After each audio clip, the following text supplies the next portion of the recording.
नमस्कार दोस्तों, welcome to the my YouTube channel. जैसे आपको पता है कि एट पे की कमीशन घोषणा हो चुकी है सेंट्रल गवर्नमेंट में, इसमें मार्च 2025 में घोषणा हो चुकी है। और जो मॉनेटरी बेनिफिट होगा सेंट्रल गवर्नमेंट वो 1 जनवरी 2026 से लागू होगा, और जो एक्चुअल जो मॉनेटरी बेनिफिट होगा वो जुलाई 2026 से लागू होगा। अगर हम बात करें राजस्थान गवर्नमेंट की, तो राजस्थान गवर्नमेंट में भी एट पे कमीशन लागू होगा जो 2027 तक लागू होगा। अगर हम आज बात करें लेक्चरर, जो एक पोस्ट होती है एजुकेशन डिपार्टमेंट में, उसके रिगार्डिंग उसकी सैलरी स्ट्रक्चर और उसकी जो एड पे कमीशन में क्या सैलरी हो सकती है उसके रिगार्डिंग हम आज बात करेंगे। तो अगर हम लेक्चरर की बात करें तो ग्रेड पे है वो 4800 है, ठीक है। और जो L12 है, जो लेवल दे रखा है वो L12 है।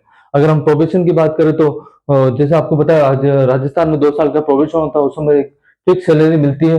तो उस समय जो सैलरी होगी वो 31,100 रुपए, ठीक है। और जो बेसिक उसके बाद 2 साल के बाद जो बेसिक हो जाएगी वो 44,300 रुपए, ठीक है। और डीए 55% है फिलहाल, उसके हिसाब से डीए हो जाएगा 24,365 रुपए। और एचआरए की बात करें तो एचआरए 20% पे मान के चल रहा है, तो 8,860 रुपए। तो ग्रोथ सैलरी की बात करें तो 77,525 रुपए।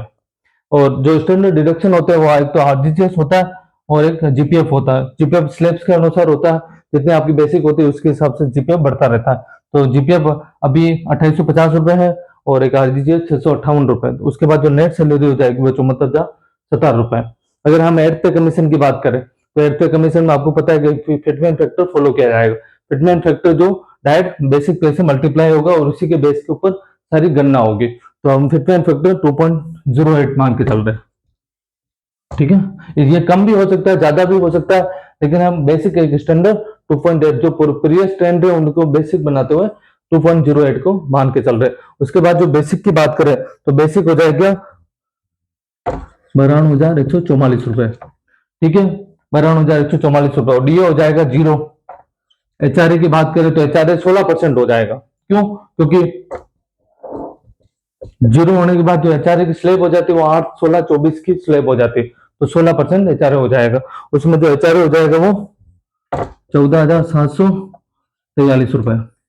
ग्रोस सैलरी की बात करें तो जो बेसिक डीए और एचआरए मिला के जो ग्रोस सैलरी हो जाएगी वो 1,06,887 रुपए, ठीक है।